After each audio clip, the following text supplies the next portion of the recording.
You're listening to the Wise Woman Podcast, Episode 15. I'm your host, Alicia Wilford, founder of Yoke and Abundance, a creative leadership coaching business. This podcast is designed to inspire by introducing you to creative women living abundantly. I hope you'll savor Katie's words of wisdom as much as I have.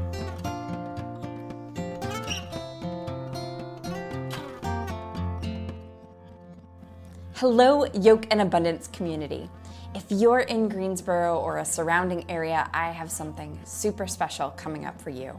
With the crazy bustle of the holidays around the corner, I am hosting a mini half-day retreat.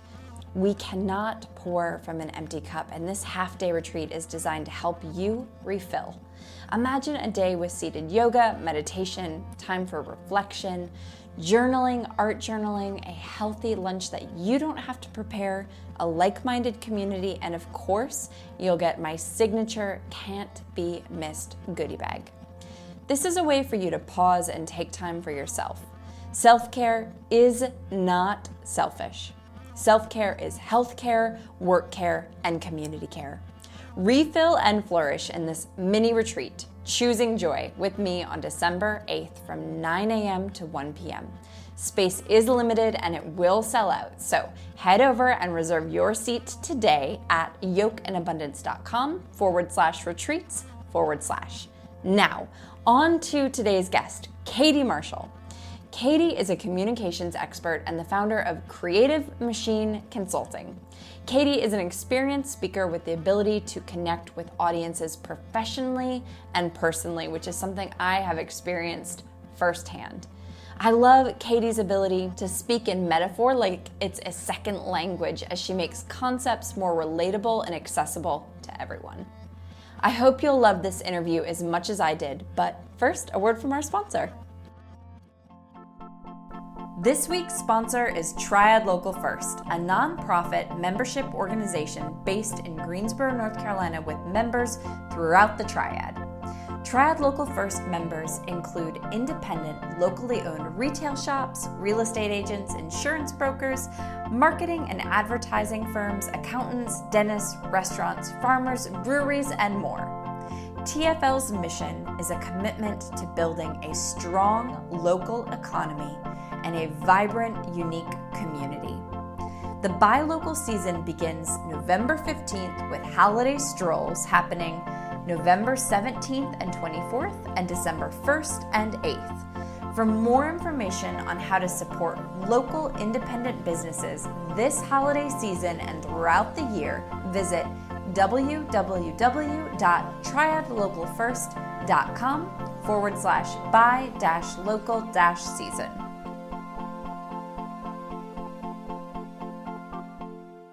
Katie Marshall, thank you so much for being here. Thank you so much for having me. I'm so excited. Me too.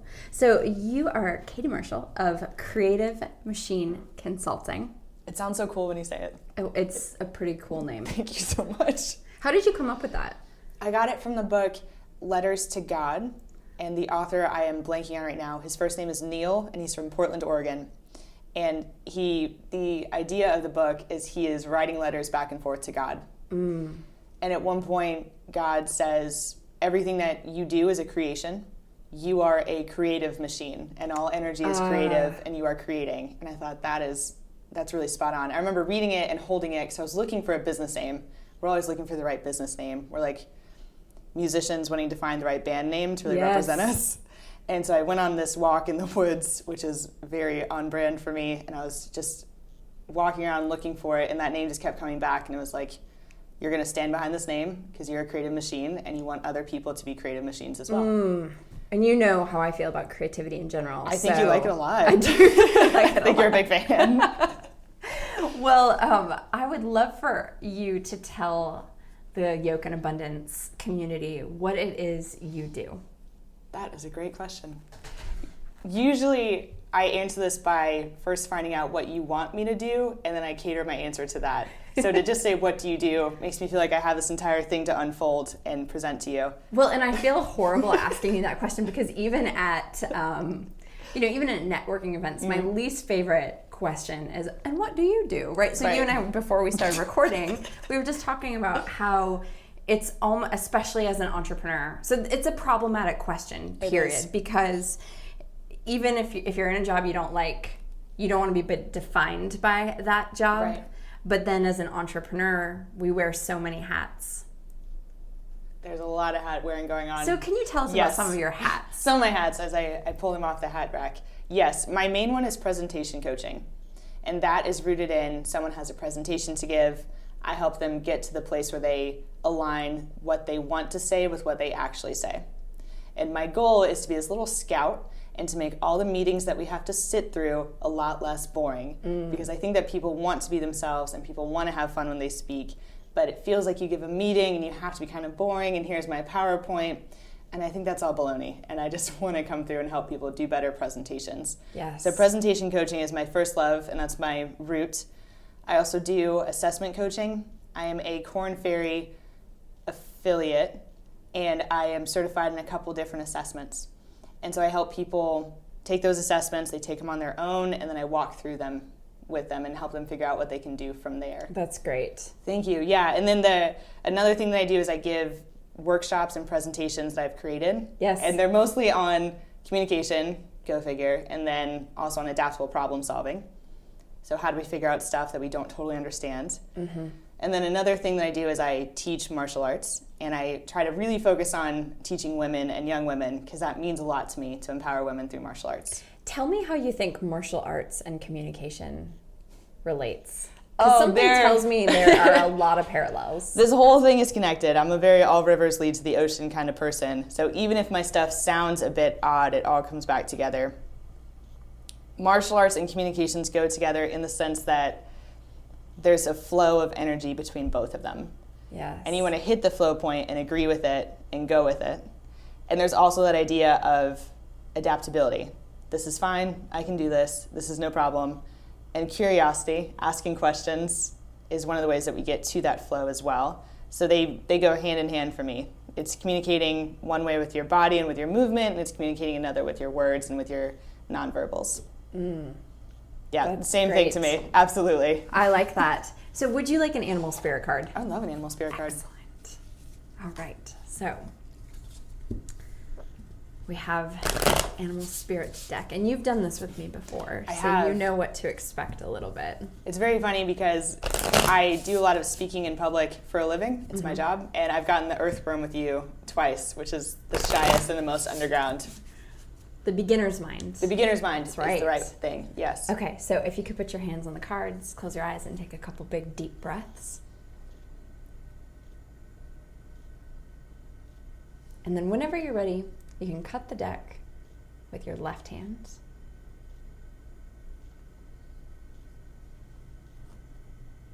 Is it in threes or twos? Threes. And then restack however you'd like. You can open your eyes if you'd like. Yeah, I was trying to get really into it and have eyes closed, but you're right. And then flip that top card over. Ooh, the crocodile. That feels powerful. That is a very powerful one. So that is a creature of the water. And creatures of the water, they have to do with our flow, which you just talked about, Absolutely. right? Yeah, Which that is was so interesting. So they represent our emotional world and our ability to express, of course. They also point to relationships, love, boundaries, creativity, pretty much everything we just talked about. Spot on. They are drawn to the arts and have a natural inclination towards beauty and depth. So ideally, a healthy stream of communication flows through our life. Not too much water and not too little. It's so funny. Yeah, so that sounds a little spot on, which is interesting. But the crocodile itself, it's going to take me just a second here to get to him. He's not one that I see come up very often, so. That only makes me like it more. Okay. Resting, submerging, collecting energy, and cooling off. The crocodile reminds us to step back from the external world and turn inward. Now is not the time for decisions, action, or discussion. The crocodile's mantra is wait. This doesn't mean lying around, hoping life's challenges will disappear. The crocodile is much smarter than that. It means intentionally withdrawing, gathering awareness, observing, and building energy. Fill up that vital resource so your next move comes from a place of wisdom and power. Wow. When in balance, wise, patient, a silent powerhouse. When out of balance, feels stuck and lashes out. To bring into balance, rest. How does that sound to you? How does that land? Oh, that's almost everything that the divine universe, spirit, whatever it is that you believe is leading this great dance that we're on, tells me all the time. I love going fast. I love doing things immediately. I want it all right now. And don't we all? Don't we all? I don't. Although I'm having the kind of week where I'm getting it all and it's a little overwhelming. You're like, enough. Sorry, my bad. I didn't know. Abundance, right? You got to be careful. A friend of mine who is an intuitive, she's like, you got to be careful what you wish for with abundance. You sure do. It's so fun to get everything you asked for, as long as you're acknowledging and grateful for it when you see it. But absolutely, the need to chill out and to lay low for a minute and to gather energy is really something that I'm told very often. Even when I pull like fortune cookies or little notes from baskets that people have out at registers, it's always like, hey, slow down. I'm like, oh, great. Again. So it's very funny to see that come up again. It's like an inside joke that the universe and I have together. Yeah. It's like, slow down. And I'm like, but more though, faster. Yeah. How do you deal with that as an entrepreneur? Like the slowing down. So I get that message from the universe, I feel like, on a regular basis myself. Normally it's more explicit that it's like, slow the bleep down. Slow the bleep down. But it's also difficult to actually put that into practice. So what do you do to put that into practice? Like, what are the tools that you use? The tools that I use to rest. Usually I ask other people how they do it, and then I see if I can try that. That's the main thing that I do. The first step that I did to resting was it felt like I went into overcorrect. And so I had rest guilt, #rest guilt. I don't know if you've ever felt that before. Oh, yeah. I think especially when so many people show, I'm hustling, I'm grinding, I'm doing this work, and you're so inspired by it, but when you take a day to rest and to maybe get your groceries and do your laundry and really even like watch Netflix, which feels like such a luxury, those are working hours for you as an entrepreneur. There's somewhere business is happening. And I don't know if you ever get that call in your head where you're doing something nice and sort of relaxing for yourself. You're like, but there's business somewhere. Right. So it's sort of, I felt really guilty for a long time. Therapy helped, genuinely, truly. Yeah. Well, so this is interesting because you Yes. and I are a little bit in the same spot as far as entrepreneurship goes, and in younger businesses, right? And, for instance, I knew I was going to have clients into the evening on Monday, right? So I got up and I did quite a bit of work in the morning on Monday, and then went for like a 2-hour bike ride with friends, 20 miles. It was fantastic. And then the guilt set in. And I was like, oh my God, I just took like a 2.5-hour lunch, almost 3, right? Like, oh my goodness, other people are working. Does this mean I'm not working hard enough? There it is. That's the question. Am I not working hard enough? Right. Yes. But then I worked probably like a 10-hour day. When it comes down to it, by the time you get done answering emails, by the time you get done having client sessions, by the time you get done making sure that all of the balls are still in the air. And so why am I beating myself up over and you're beating yourself up over it just because it's not in the time of day that you think that you should be working? Right. There's that. And then also the idea that a question that just came up as you were saying that for me was, what if you didn't work a 10-hour day? And what if you did just work in the morning and take a 2-hour bike ride and then just like rested the rest of the day? Like, wouldn't you still be valuable and working in some way because you did that for yourself too? Obviously, we didn't get into this business because we enjoy taking a rest day every day. Right. So I try to, when one is built in for me, I try to just sit with it and take it, like take the W. We're just going to rest today. Yep. Especially with travel, especially with going to a lot of new places and you can get out of sorts. One thing that another entrepreneur friend of mine told me a year ago that I've held on to is that you are your business. And if you are sick and you are down, you can't work anyway. Right. So you might as well take care of yourself and not burn out. Because even if you're not sick, even if you've just been traveling a lot and you don't know where you are and you can't focus and you can't create the content that you need or you can't be there for someone, we're both in pretty much service industries. Right. And if I don't have enough energy to serve, then I'm not really... You're not doing anything. You're not doing anything for anyone. I'm not doing anything for anyone. And also, I didn't get into this business so that I could hate it. I didn't get into this business because I wanted to be bored by it. I got into it because I loved it. And I gave up pretty much almost every bit of comfort I had to do it. Right. And if we're going to make that sacrifice, then why not love it? So it's and any why good not be relationship. able to enjoy the things that are wonderful? Right. Like being able to take a 2-hour lunch on a beautiful That's day really when nice. everybody else is stuck in a cubicle. Agreed. Right? Yeah. But if you're beating yourself up with guilt for it, then why are we here? Then you're still in the cubicle. Then you're still in the cubicle. That is a really good metaphor. Because I remember, and here's the thing too, and it's so important for me to say this. You know, I worked internally at a corporate organization, corporate office, and there were people who worked there who were so kind and so lovely and loved what they did. Yes. They were passionate about it. Their cubicles were decked out. They were having the time of their lives. And so I never want to say that your way is wrong just because it's not my way. Exactly. But for me, sitting in a cubicle felt like I was going to die. That's not for everyone. Some people go in, they love it. They have their little cube mates. Sometimes they all, oh God, I'm going to get emotional. Sometimes people like all dress up as the same Halloween theme. Like they're all M&Ms together or something. My office didn't let me tell you that much. I would go in dressed like Dorothy and nobody else would be in a costume. Like, and you're like, you're strange.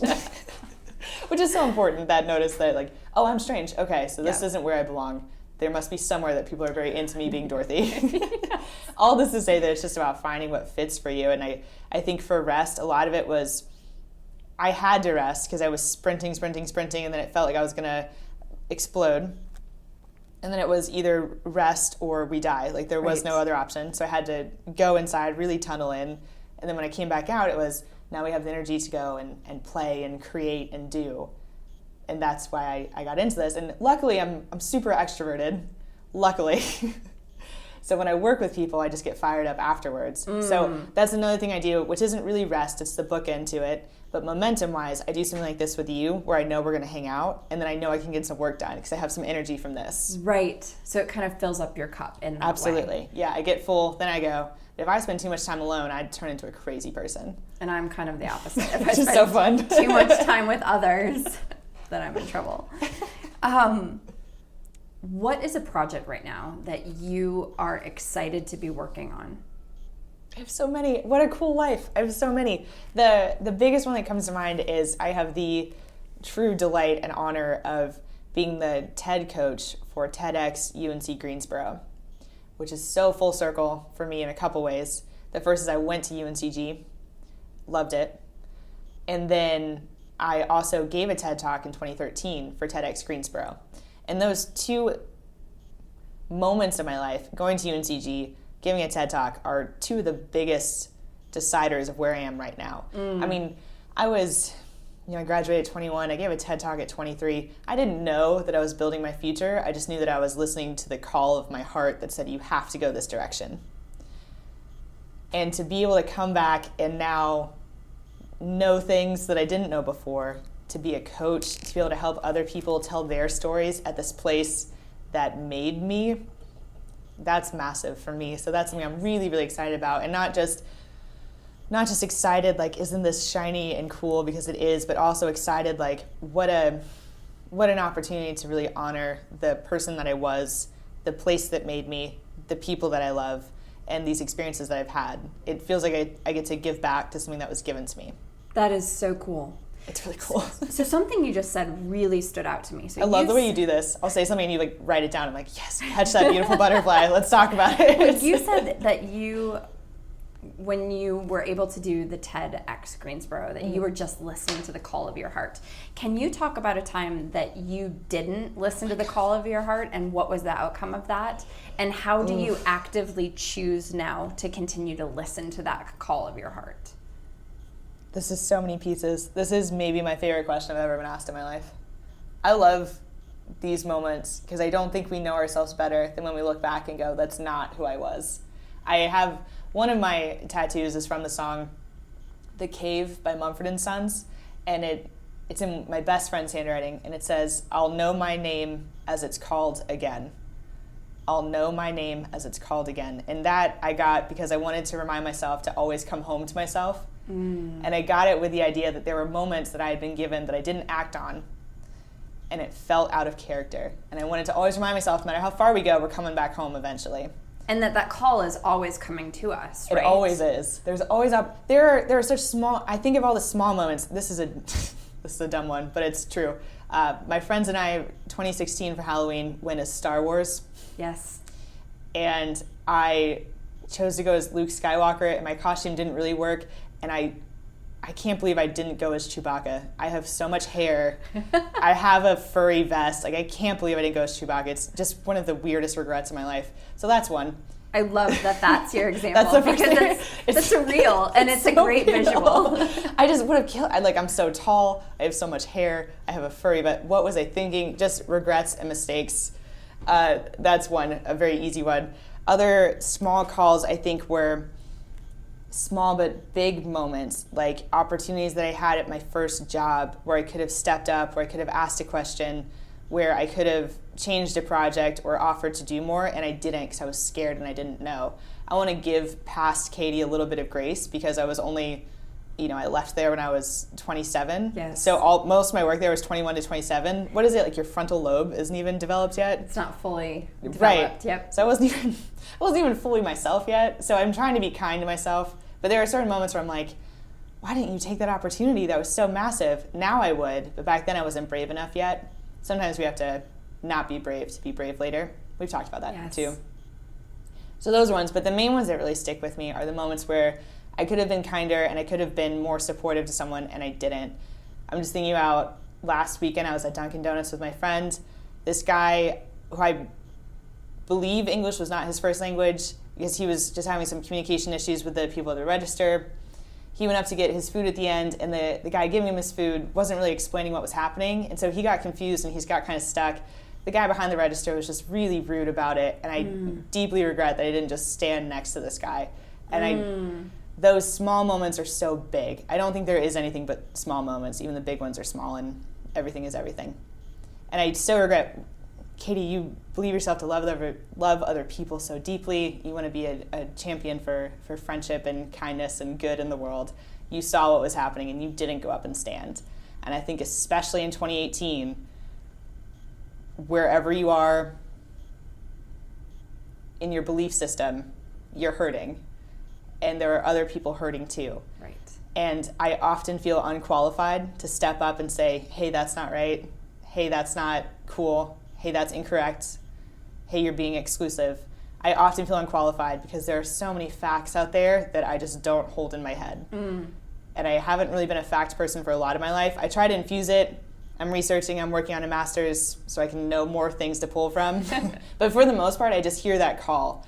And I think for other people, and I think you too, I'm sure you felt it, you hear the call and you're like, I'm not the best person to do this right now. Yes. I wish there was someone else in the room. Sometimes you are just the most qualified because you care enough and you're there. And so those moments when I feel that triangle come through, I hear the call, I care enough and I'm there and I don't act on it, those are the moments. That's a disconnect. That's a huge disconnect. Absolutely. Okay, so I'm going to take this in a slightly different direction because something you said made me think about it. But again, back to like entrepreneurship and getting the call. This is not an idea that I've come up with myself. It's something I've heard other people talk about, and it's something that sits with me quite a bit. And what you're saying is speaking to it. It's that idea of you get the call, and maybe it's the call to, you feel that bubbling up within yourself to start the business or to create a certain type of program. Or maybe it is even to step up and stand with that person at the cash register that's not being helped in the right way. Yeah. Whatever that call is, so many of us think that we can't take that first step because we can't see the rest of the staircase. Yes. But it's that the next step will not appear until you take the first step. You're not going to get the whole staircase at once because if you get the whole staircase at once, you might not actually it's so tall. keep going, yeah, right? It's so because high. you're like, oh, that staircase is not something that I can actually and like conquer. I'm in heels, like I didn't wear the right outfit for this. Right. So it's being brave enough and choosing the bravery and the courage and the vulnerability to take the first step, even though you can't see what the rest of the staircase is. Agreed. And you and I were out to dinner last week and we were talking about authenticity in business. And I'm having one of those weeks where I mentioned this to you before we started recording, that I've had a number of articles come out about my work. And, it's something I've been working on literally for 6 months, trying to get these articles. Yeah. Other, news organizations to stand up and say, oh, those wise women panels are cool, or that podcast is interesting and people need to know about this. Yes. And it is building our community. It is. And be careful what you ask for. But I don't want, here's the rub with that and all of that coming out. Rub. This is the rub. Got it. I was in the dentist chair this week. And my dental hygienist, who I've been going to for a decade, I walk in and she's like, Alicia, it looks like you're doing so great. Facebook, just everything is going your way in business. And I burst into tears because what she can't see is my bank account, or what she can't see is the fear on where the next client is coming from. Right. And, I think that so many people listening to this think she's got a podcast or she's got her own business. Totally. And you see the fun marketing pictures that I'm putting out on Facebook, and you don't see the whole story. And so the story going in your head is, everything must be perfect for that person. And that is not what I want. Yes, I want the coverage. Yes, I want people to listen to the podcast. Yes, I want people to come out to the events. And I want to paint the rich picture. The one that has the valleys and the peaks. Yes. And I'm wondering, you and I talked about this. How does that show up for you in business? Like my valleys and my peaks? Yeah. First of all, I love the image of you crying at a dentist's office because life is so full. And she's saying, you're doing amazing. And you're like, it's also so hard. And that's exactly what it is. I'm like, Emily, I'm so sorry. And that's the one thing that I know about life, is that it all belongs, the hard stuff and the amazing stuff, and they are often in tandem. And I'm just so into that image of you, just being like, thank you, it's so difficult. And like an ex-boyfriend's office was right next to the dentist, so I had to park next to his car and be like, of course. Oh my God, my life. Yeah. Did you dress well? I always wonder this. I looked great. Of course you did. Well, you have to. You never know. Just in case. You never, just stay ready. Because it's always the time when you're not ready. You're like, great. Yep. These pants are what I'm wearing right now. Exactly. No, I made sure that I looked all right. The peaks and the valleys. One of my favorite phrases is, that's a really cool sentence. So when people say, what do you do? I say, I'm a consultant. I work on presentation skills. And then I give them a cool thing that I'm doing. Because people like to celebrate the cool in others. And I'm the same way. What are you working on? Oh, I'm building this house out. We're actually building a tiny home. My friends and I are going to road trip across the country. That's so cool. Tell me everything. Because I think that stuff multiplies. Yes. And if you're living beautifully, then that means that life is beautiful. Yes. And tell me more about that, right? Yes. All I want to do is celebrate everybody all the time. Right. From that's a great t-shirt to you're living your dream life, or you're about to go do something amazing. And what you focus on grows. Absolutely. So if you're focusing on talking about the positive, that's what's going to grow. Right. But there's this weird thing in the entrepreneur world, right? Yes. Like, if you're just talking about the positive because you're trying to stay positive, sometimes but the walls of the house are falling down around you, and you're holding them up, and then out of your mouth is coming, everything is great. I'm working so hard. And for those of you that can't see me, I'm literally have my hands out pretending that I'm holding up walls. Everything is great. I'm having the time of my life. I love this. And meanwhile, the roof is caving in. Yes. So how do you manage that? How do you, because you are a positive person. Thank you. And you do, you focus on the positive. So when you are in the valley, what do you do? Can you tell us about a valley you've been in recently and how you climbed your way out of that valley? I can. I'm on a real peak right now, so I'm going to dig deep here. Okay. Which is so funny. What a funny place to be in. And there's joy in being able to stand at the top, right? And look back really down into the valley. Especially, let me start a little long-winded here. One of my favorite authors is David Foster Wallace. I don't know if you've read. I've not. So DFW, as I call him, can write a sentence that lasts a full page. And I talk like that sometimes, so bear with me. But sometimes it's a long story, right? Dig in. Let's get comfortable here. The biggest valley was quitting my full-time job and I'm doing quotes right now, starting my business. To be fair, I had been starting my business since I was 21, working on my friends' resumes. I just didn't know I was doing it. And so first, I just want to pull that idea out for anyone listening, is that if you're thinking, oh, I'd really like to start my own business, you probably already are. And sometimes we just have to catch up to what's already been going on for us, because if you love something, you often go to that thing. Yes. I really want to be an artist. You've probably already been making art. Turn around, what art have you made? So awareness is one of the first ways I get out of a valley. I go, what are we already doing? That's a big one. The biggest valley was quitting my job, starting my business, quote unquote, and not having any ding-dang idea of what I was going to be doing. And going up to people, and there was some real embarrassment of quitting my job because I didn't have something cool to go do immediately. And so I just told everyone I was going to grad school, which I technically was, but that wasn't why I was leaving. I wasn't leaving to go to school. I could have done that while I worked. I wanted to go start my own business, but nothing was coming through yet.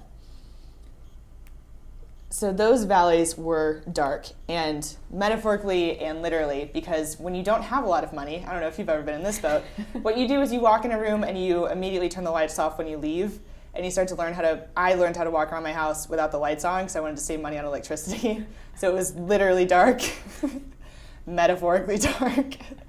Literally and metaphorically. Literally and metaphorically. A lot of nights eating peanut butter for dinner and trying to figure out what I was going to do the next day. And then you get up and there's this feeling of restlessness when you are such a doer and you don't have something immediately coming in, or this is important, the stuff coming in doesn't look as cool or as sexy as you want it to. When you have stuff to do, you'll be like, oh, great. And I remember, one of the first things I started was writing blogs for this entrepreneurship company, or this startup tech company. And for all my love of words, I hate blogging. And I didn't know that yet. And so one of my main sources of income was blogging, and I hated it. You hated it.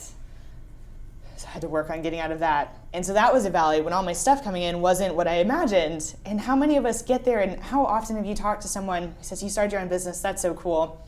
I would like to start mine, but I immediately want to be on television, and I want to do, a catwalk, and I want to be interviewed by really great people. And it doesn't start there. No. It starts with you doing trudgery. It started for me picking up a catering waitress job, working in a coffee shop, doing stuff I'd never done before, selling clothes to Uptown Cheapskate to try to just figure it out. You just have to figure it out. And this whole time you're sending these emails that are so desperate, but you're trying not to sound desperate. And you're saying things like, I've got some capacity in January. You don't have anything going on in January. Yes. So yeah, you have capacity. And you just say these sentences that sound really cool, and you're just wordsmithing. You're just wordsmithing, and you're just. I can relate to this yes, so much. You know the bluff then, where you're just holding the cards, and you're like, yeah, I can put money down on that. Yeah. And you're like, I don't know where that money is coming from. And so that's the biggest valley for me, was the start where I just went, oh my God, what have I done, and what am I gonna do? And so what I pulled from that was the rest that came with it, the rest and the restlessness. There was nothing to do but rest. And so I just had to power down for a while and wait for things, because if you keep throwing the line out there at the same person, they're eventually just going to cut you off, because I don't even like that. Right, nobody likes that. Nobody likes that. That's so important. No one likes to be pushed to give you something. People just want to help you intrinsically, but not if you ask me 17 times. Right, the over and over. You don't want to keep going to the same well too many times. You got to give it some space. You got to let it fill back up. Which is, and all the stuff that's true, which is you have to let things come to you. Good stuff is on its way. Doesn't feel true when you haven't worked for 2 days in a row and you feel like you're going to lose your mind. And you feel like your worth comes from how much you work. Bingo.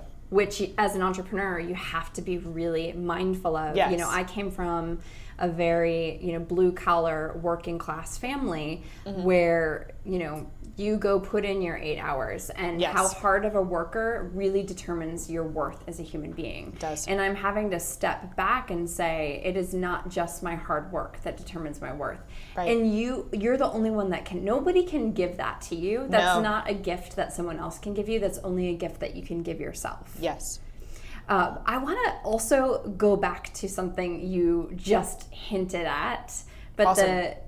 the talking about eating peanut butter multiple nights in a row and piecing together, working a collage of different jobs. That's a nice way to say that. Yes, or like I'm Airbnb-ing a room out in my home. But all of those different things that we as entrepreneurs do to diversify the income stream so that, let's just be real, so that you can pay your bills, right? So you can keep going, so you have the strength to keep fighting this fight that you love. And I think that so many people go to business school or, whatever, and they think, I'm going to get this venture capital. What is just fun? I'm like, what is venture capital? I have to Google those things when people say, or I nod. I go, yeah, definitely. Me too.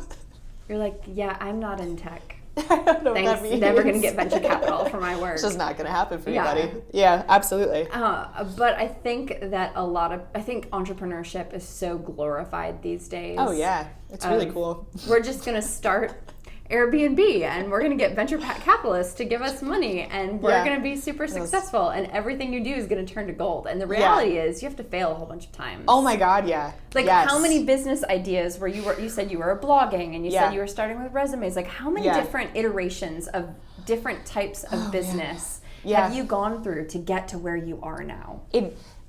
Rather than iterations, I'm going to say the same thing evolved. It's always been this thing of wanting to help people talk to each other better. And wanting to present themselves in a way that is genuine. That's always been at the heart of it, even when I didn't know what it was. That was always the call. Even when I picked up the phone and it was muffled, that was always the call. So it's always been the same thing. It just has changed shape over time. Do you feel like the call is getting clearer? Every day.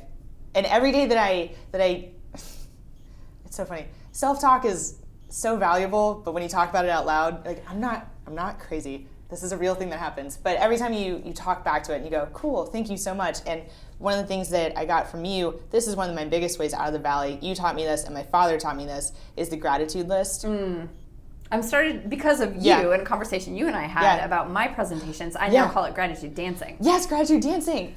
I love that. I call mine gratitude reflection now because of what you taught me. This is so fun. This is how gratitude works, right? Like you gave me this, and it just builds. Back and forth. And what I do now is what you taught me, which is here's the thing I'm grateful for, here's why I'm grateful for it, and here's what I did to make it happen. Before, I've got journals full of just straight up gratitude lists where you can see how I was doing that day based on what I was grateful for, because there's always something, but some days it was like, I'm grateful for a roof over my head. I'm grateful for Netflix for getting me through this afternoon. Like, I'm grateful for my friends Michelle and Corinne for talking me down off the ledge. I'm grateful that I drank enough water today. And now my reflections are, I'm so grateful for this opportunity. I'm really glad that I spoke to that person about it. And I'm grateful for what we can build together from this moment. So now they're more built out, and that feels a lot more where I am right now. But this is going exactly congruent with what we just talked about, which is that when you first start out, you are bare bones. And so my gratitude list were like recipes, which is if I know, some of it was like, I'm grateful for that one cup of coffee I had. And some of these you're like, okay, so if I'm having a rough day, I can go back to that recipe and go, okay, when we're having a really rough one, we can get a coffee and read a book in a coffee shop for 2 hours, and we can come back to ourselves. Yes, so you are able to bring that full circle in that way of you've just created a playbook for yourself. Exactly, absolutely. Oh, so when you're sad, do this. When we're really angry, do this. And so that gratitude was one of my first ways out of the valley, where even when I was so sad and so scared, sad and scared often go together. When I was so scared that I just wasn't going to do this thing that I loved, you just write it out. Here's still things I'm grateful for. They're still good to be found in each day. And that brought me really far out of it, because then I could start to find the fun and the playfulness of, we're working here right now. This is temporary. What can we learn while we're here? And that brought me into the present moment. And I think that present moment means that we don't just live in the valley or the peak. We live in both and wherever we are. Yes. So that's one of the main ways, was just acknowledging. And also, too, I have a joke with my friend where we say, I love a good suffer session. What do you mean by that? I love a good stuff sesh. All right, a suffer session is a traffic jam. It's when you go to the restaurant and it's an hour-long wait and you have nowhere else to go. So you wait. So you wait and you suffer. And then what a nice little suffer, right? Because it's not like I'm starving. It's not like I'm dying. It's not like I'm losing someone I love. I just have to wait for my food. But it feels like torture because I'm so blessed and I have so much good stuff in my life. So we just sit there and we suffer and we laugh about it. So it's like tongue in cheek too, yes. right? Oh, You're like, it's awareness that this is what a great problem to have. Yeah. And then it's, all right, we're going to suffer. And I sort of like stretch. I physically get into it. I'm doing it right now. I'm like stretching. I lean in. I go, all right. You just look like a boxer getting ready to like box. I absolutely am. Except I'm just going to get beat up for about 9 rounds. That's what's going to happen. I sit there and I suffer. And I go, all right. Isn't this hilarious? Isn't this so funny that this is what we have to suffer? So that's one of my favorite things too. So we've just been, is that on macro, big, oh, yeah. right? Like there we go. Big yeah, we is know macro terms. Yeah. as far as entrepreneurship. Oh, yeah. So let's go micro. Oh, boy. Because since I'm sitting across the table from a communication specialist, sure. I want to know, give us the dirt. What are some of the biggest problems you see in communication? Like, let's say we've got an entrepreneur who is beginning her career and speaking is something that she wants to do in front of groups. Sure. Like, this isn't me at all. This asking is for a friend. This is right? a third. I mean, I know how to do it, but like, what do you think? Okay, good, perfect. So, what are maybe the top 2 or 3 biggest like roadblocks that you see people encountering, and how can they move forward through those roadblocks? Fantastic question. Delightful. My first one is the biggest roadblock is the blind spots that we can have as communicators, where we go in and we think we're making a certain impact and that's not the impact we make. And the way out of that is asking people for feedback. And when I say ask for feedback, it doesn't have to be, what's your feedback on what I just presented, or how am I doing? Because generally people are kind and people will say, you're doing great. That was really lovely. Thank you for being here. And then they won't call you again, or they won't ask you back to their business, and you'll have missed it.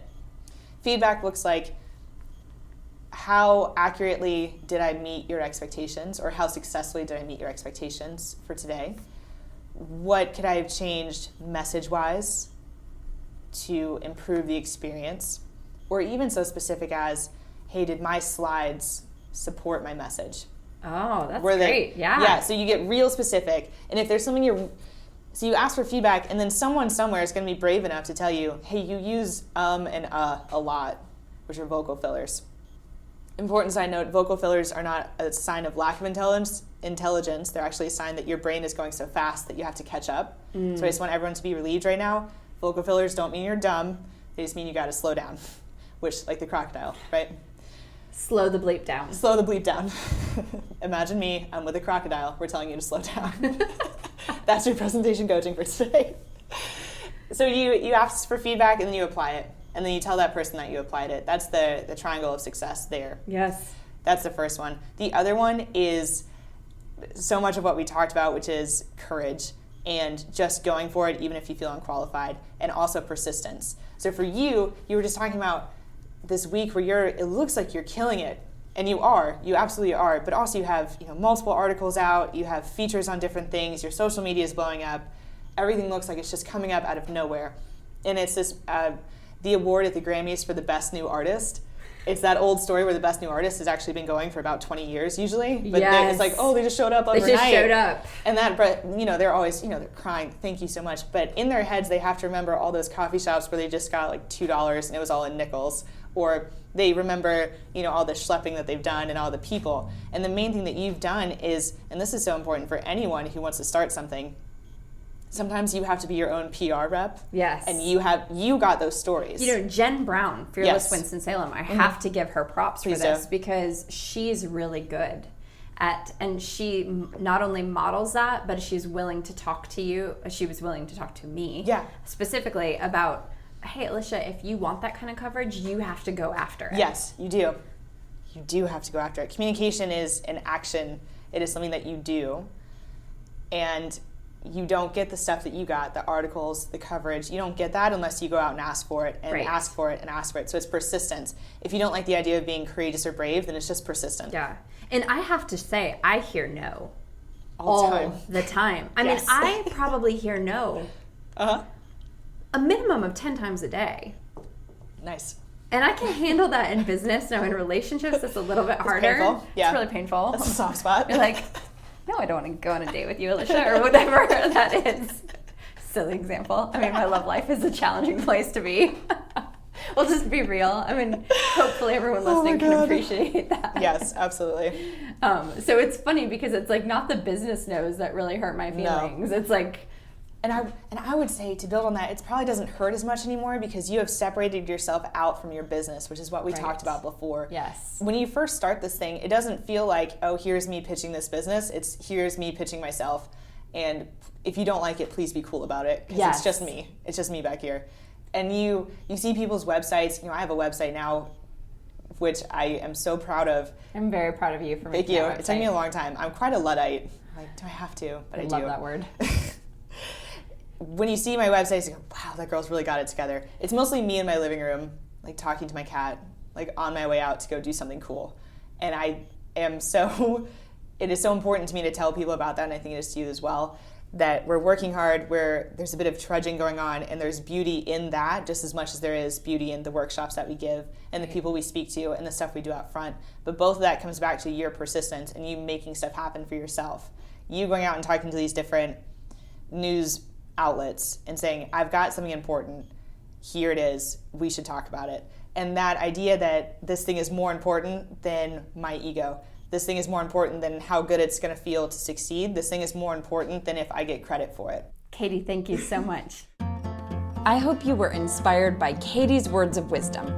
If you've enjoyed this podcast, head over to iTunes, give us a review, and then remember, sharing is caring. So please share this podcast with a friend that could use a dose of inspiration and wisdom. When you share this podcast, it makes it possible for us to keep bringing wise words your way. Check out our website, yokeandabundance.com, for more words of wisdom, creativity tips, and information about my group and individual coaching programs. A huge thank you to our sponsor, Triad Local First, and my wonderful editor and producer, Ira Sterling at Julia Sound Recordings.